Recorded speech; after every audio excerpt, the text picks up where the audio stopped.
এই মেরেছে। সোনা, লেওরা আপনি কে বলুন তো? সরুন সরুন, আমি বাড়ি যাবো। সে কি গো, তুমি আমাকে ভুলে গেলে? এতদিন আমার সাথে প্রেম করে তুমি এখন আমাকে চিনতে পারছো না? এই চোদনা বলে কি রে, আমি এবার কবে প্রেম করলাম? দেখুন, আমি এখনো পর্যন্ত কোনো মেয়ের গায়ে হাত পর্যন্ত দেইনি। আমি আবার আপনার সাথে কবে প্রেম করলাম? ওগো, তুমি এইসব কি বলছো? এতদিন যে আমার সাথে লটর পটর করলে, আমি তোমার বাচ্চার মা হতে চলেছি। দয়া করে এরকম বলো না। এই পুঙা মেরেছে, এইসব কি বলছে? লেওরা ব্যাপারটা ভাল লাগছে না, এইখান থেকে কেটে পড়তে হবে।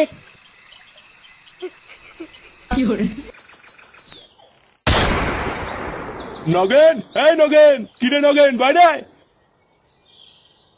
এ কি আপনারা এত চিল্লামিল্লি করছেন কেন? আসুন আসুন, ঘরে আসুন। কোনো সমস্যা হয়েছে নাকি? আরে না, আমরা আপনার ঘরে বসতে আসিনি। আপনার 12 ছেলে ল্যাংচাকে ডাকুন। ল্যাংচা? কেন, আমার ছেলে ল্যাংচা আবার কি করলো? বোদারবাল, আপনি কি আপনার